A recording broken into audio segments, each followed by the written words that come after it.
Mootummaan hidhattoonni faannoo waliin karaa haala mijeessitootaatiin isaan barbaadaniin mari'achuuf eeyyamamoo ta'uun ibsame. Kabajamtootaa fi jaalatamtoota hordoftoota keenya oduun galgala kanaaf qabannee isiniif dhiyeessinaa hanga xumuraatti nu waliin turaa isiniin jenna. Oduuwwan keenya kanarraaf qabanneen kan biyya keessaa fi biyya alaatiin kan isin biraan geenyu ta'a. Hanga xumuraatti akka nu waliin turtan asumaan isin affeeraa gara oduu keenya guyyaa har'aatiif qabanneetti isin dabarsina. Mootummaan hidhattoota faannoo waliin karaa haala mijeessitootaa isaan barbaadaniin mari'achuudhaaf eeyyamamoo ta'uun dubbatamaa jira. Mootummaan Itiyoophiyaa hidhattoota faannoo naannoo Amaaraa keessa socho'an waliin biyyoota Awurooppaa barbaadanitti karaa haala mijeessitootaa isaan barbaadaniin marii geggeessuuf eeyyamamoo ta'uu manni maree nageenya naannoo Amaaraa beeksise. Walitti qabaan mana marichaa Atoo Yahiyaared Ballataa akka himanitti manni marichaa lola naannoo Amaaraa gara waggaa lamaatti dhihaachuuf adeemsifamaa jiru karaa nagahaan furuuf qaamota lachuu gara mariitti fiduudhaaf tattaaffiin taasifamaa akka jiru himeera.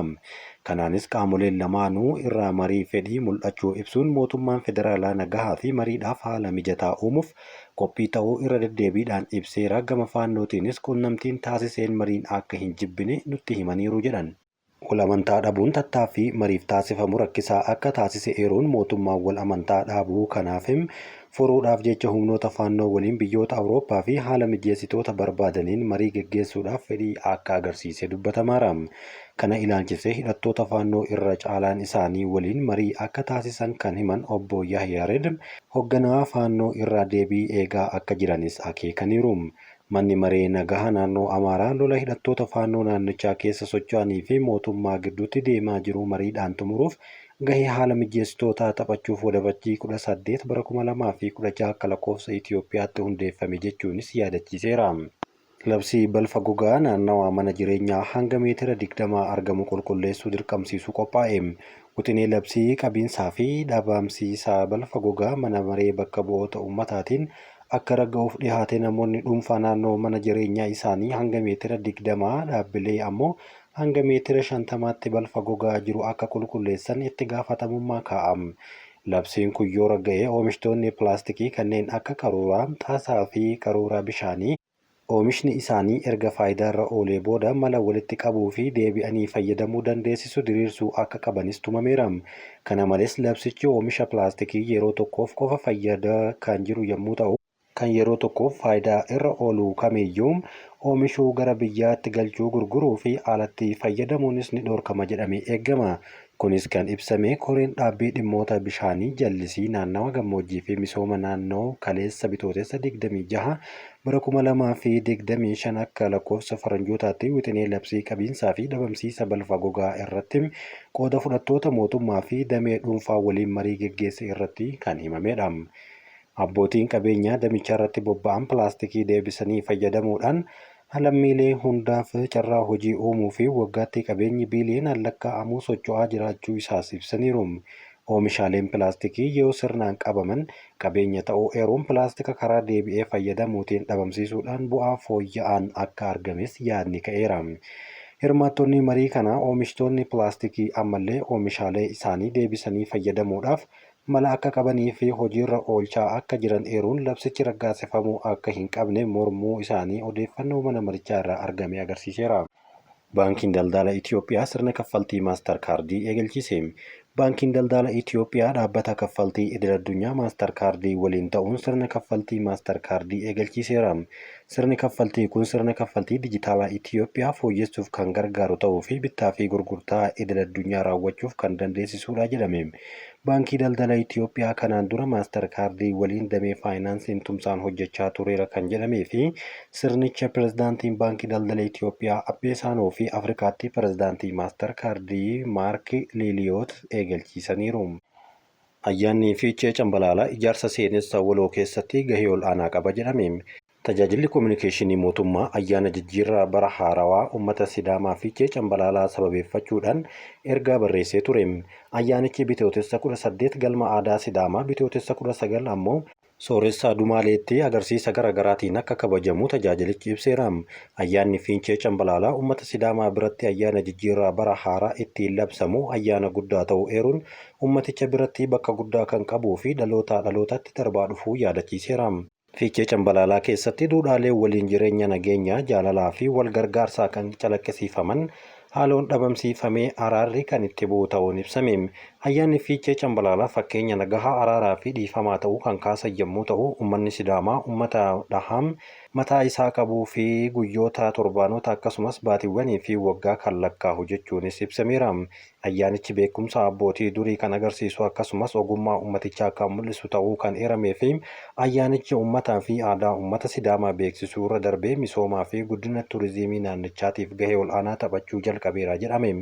Dabalataanis naannichatti duudhaalee araaraa, nageenyaa, waliin jireenyaa fi obbolummaa guddachuu irra darbee ijaarsa biyyaa seenessa waloo keessatti shoora ol'aanaa akka qabus dubbatamaa jira. Duudhaalee seenaa fi aadaa isaa eegatee dhalootaa dhalootatti darbuuf hundi gahee isaa akka bahus tajaajilichi dhaamsa isaa darbaseera. Oromiyaatti miseensonni inshuraansii fayyaa miiliyoona 29 qaqqabuun himame. Naannoo Oromiyaatti waggoottan 6 darbanitti fayyadamtoonni inshuraansii fayyaa hawaasaa miiliyoona 29 gahuu danda'amuu biiroon fayyaa Oromiyaa beeksise. Biirichi waggoottan 6 darbanitti fayyadamummaa hawaasaa mirkaneessuudhaaf tajaajila fayyaa qulqullinaa walta'iinsa qabuu fi maqa qabeessa ta'e kennuun hawaasa fayya qabeessa horachuuf xiyyeeffannaa ol'aanaan hojjechaa akka jiru ibse. Sirna tajaajila fayyaa dursanii dhukkuba ittisuu yaalanii fayyisuu bu'uura godhachuudhaan hojii hojjetameen bu'uurawwan gurguddoo argamuu hoogganaan itti aanaan biiroo fayyaa Oromiyaa Dr. Bokonaa Guutaa himeera. Haaluma kanaan waggoottan 6 darban keessatti baay'inni hospitaala 70 ture yeroo ammaa kana 110 qaqqabsiisuun hawaasni dhiheenyaan tajaajila fayyaa akka argatus taasifneerra jedhan. Keellaa fayyaa waliigalaa 200 haaraan ijaaramuudhaan hawaasni baadiyyaa tajaajila fayyaa naannawa isaatti argatu akka taasifamus dubbatameera. Tajaajila fayyaa dhaabbileen fayyaa kennan ammayyeessuun tajaajila haaraa hojiirra oolchaa jiraachuu kan himan yommuu ta'u, tajaajila baqaqsanii yaaluu buufata fayyaa keessatti armaan dura hin turre yeroo ammaa kana buufata fayyaa 61 keessatti tajaajila baqaqsanii yaaluu kana kennaa akka jiranis dubbatameera. Waggoottan 6 darbanitti ambulaansii haaraa 159 godinoota, magaalotaa fi hospitaalotaaf qooduun du'aatii haadholee fi daa'immanii xiqqeessineerra jechuunis gabaasa kana keessatti eeraniiru.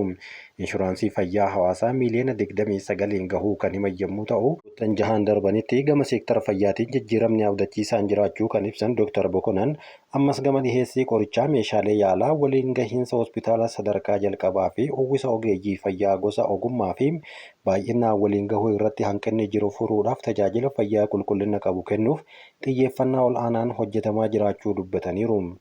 Oduu biraatti yoo dabarru pirezidaantii itti aanaan Suudaan Kibbaa to'atamuu hordofee yaaddoon waraanaa hammaachuun dhagahame.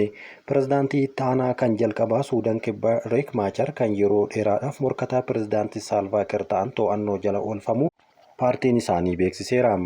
Roobii ministeera ittisaa biyyaa dabalatee qaamoleen nageenyaa waloon magaalaa guddoo biyyattii Jubbaa keessatti argamu mana Riek Maachar konkolaattota waraanaa seenuudhaan eegdota isaanii irraa meeshaa hiikaniiru kan jedhan dhaabni isaanii sosochii mormii bilisummaa uummata Suudaan dubbateera.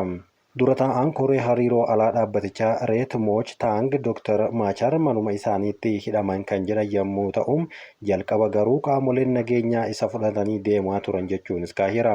Ammatti mootummaan Suudaan Kibbaa waan jedhe kan hin qabne yommuu ta'u, torbaanota darban keessatti dhibdeen Maacharii fi Saalvaa Kiir gidduutti hammaachaa deemuu hordofee dhaabbanni biyyoota gamtoomanii biyyattii fiixee waraanaa walitti hiitee deebisuu irra geessetti jechuudhaan ammas akeekkachiisa biraa kenneera. Aanga'oonni lameen waraanaa waliinii lubbuu namoota 400,000 galaafateef sababa kan ta'an bara 2018tti waraana waggaa 5 ture goolabuuf waliigaltee raawwatan. Haa ta'u malee waggoottan 7 darbaniif hariiroo aanga'oota lameenii dhibdeen sabummaa isaanii irratti kan hundaa'ee fi ammas kan ka'u walitti bu'insaan qoramaa ture. Maachar mana isaaniitti to'annoo jala kan oolan yommuu ta'u, haadha warraa isaanii ministeera dhimma biyya keessaa ta'an Anjeelinaa Teenii waliinis dhaabni isaanii beeksiseera. Taang ibsa kana keessatti akka jedhanitti ajajni hidhaa irratti bahus himannaan dhihaate ifaa miti kan jedhanii fi gocha kanaan heera mootummaa kan cabsee fi waliigaltee nagahaa bara 2018 sarbeera jedhan. To'atamuun pirezidaantii itti aanaa kan jalqabaa kun adeemsa seeraa kan hin hordofne, olaantummaa seeraa kan hin kabajnee fi tasgabbii biyyaa kan balaa irra buusuudha jechuunis dubbatameera. Ergamni dhaabbata biyyoota gamtoomanii Suudaan Kibbaa jiru biyya haaraan Afrikaa adeemsa kanaan wantoota waggoota 7 darban argatte dhabuudhaaf deemtii, waraannis deebi'uuf jetti jechuudhaan hidhamuu Maachar booda akeekkachiisa cimaa baaseera. galgala kaleessaa akka himanitti hooggantoonni biyyattii qilee lola hamaatti galchaa jiru kan jedhan yommuu ta'u ibsi kun akka lakkoofsa jubbaatti roobii galgala baheetiin ture. Waliigaltee nagahaa bara 2018 cabsuun Suudaan kibbaa qofa osoo hin taane naannichatti guutumaan guututti miidhaatti galcha jechuun dubbateera. Biriitaaniyaa fi Yuunaayitid Isteets sochii dippiloomaatota isaanii xiqqeessanii lammiilee kaan biyyattii keessaa akka bahan dhaamaniiru. Imbaasiiwwan akka Noorweeyii fi Jaarman ammoo jubbaa keessatti hojiin qaban adda kutaniiru. Riek Machaarii fi Saalvaa Kiir gidduu muddamni kan hammaate humnoota aangawoota lamaanii fi amanaman gidduutti kutaan boba'aa badhaadhee Apper Naayilii fi walitti bu'iinsi dhalachuu booda kan ta'es akeekkachiisni amma bahaa jiru kan agarsiisudha. Gaazexeessaan The Atlantic manni marii icciitii ol'aanaa US ofiin waamanii amma ammoo natti duulaa jiru jechuun himateera. Gaazexeessaan The Atlantic Jaaferii Goldberg waa'ee icciitii ol'aanoo aangawoonni US dogongoraan qoodan miidiyaa irratti baasuun balaa irra buuseera. Eegasii aangawoonni bulchiinsa pirezidaantii Tiraamp isatti duulaa kan jiran ta'uu maqaa baay'ee itti baasaniiru. Tiraamp gulaalaa barruu The Atlantic kanaan dadhabaa akkasumas gantuu jechuunis kallattiidhaan arrabseera. Gorsaan nageenya biyyaalessaa US Mikaa'el Waalteez nama gatii hin qabne jechuun gaazexeessaa kana gadi buuseera. Angawaa kanattu dogongoraan gaazexeessaa kana gartuu miidiyaa hawaasummaa Siignaalitti affeeruun dabalan. Goldberg aangawoonni ol'aanoon Ameerikaa kanneen akka ministeera dhimma alaa Maarko Ruubiyoo, ministeera ittisaa Piit Hagest, hoogganaa CIA fi kan yerootti hidhattoonni Huutii irratti boombii roobsuudhaaf jedhan itti dursee ragaa jiru bilbilaan isaanirraa ilaaleera. Aangawoonni kun waan inni garee sana keessa jiru waan beekan osoo hin taane osoo hin beekin kan achirratti akka qoodanis dhagahame. Jaaferii Goldberg gaafii fi deebii BBC waliin taasiseen akkamiin akkanatti akka dubbate yommuu himu jalqaba irratti miidiyaa hawaasummaa Siignaal jedhamuu fi gaazexeessitoonni akkasumas aangawoonni mootummaa bal'inaan itti fayyadaman irratti ture kan jedhu yommuu ta'u jalqaba sobanatti fakkaatee nama maqaa Waalzeen jedhamuu fi kan biraa achirratti barreesse jechuun dhagaheera. Haasa'inaan jedhee tole jedheeni boodarra gartuu ani hin eegne kan aangawoota nageenyaa Yuunaayitid Isteets keessaa akka jiru bare jechuun dubbata gaazexeessaan kun. Boodarra gaafa dubbiin baramu Waaliz dogongoraan gaazexeessaa kana garee Siignaalitti naquu himeera. Siignaal nama biraa affeeruu yaadaniitiin gaazexeessicha akka argeetti hin beekne jechuun warri aanga'ootaa kun yeroo ammaa kana garuu dogongora isaanii kana kaafataa jiru. Gaazexeessichi garuu akka jedhetti aangawaa Ameerikaa kana waliin si'a baay'ee wal arganiiru. Hariiroon isaanii kana garuu osoo hin dubbatin hafeera. Wanti tokko garuu ifa kan jedhu namni kun nama tokko Siignaal irratti erga dhaamtee jechuun nama sana waliin kana dursee haasofte beekte jechuun aangawaan kun gaazexeessaa kana akka maqaa isaa gadi buusaa jiranis himateera. Kabajamtootaa fi jaallatamtoota hordoftoota keenyaa oduun har'aaf isiniif qabanne kanan gammaatti dhaggeeffattanidha. Waan waliin turtaniif galatooma.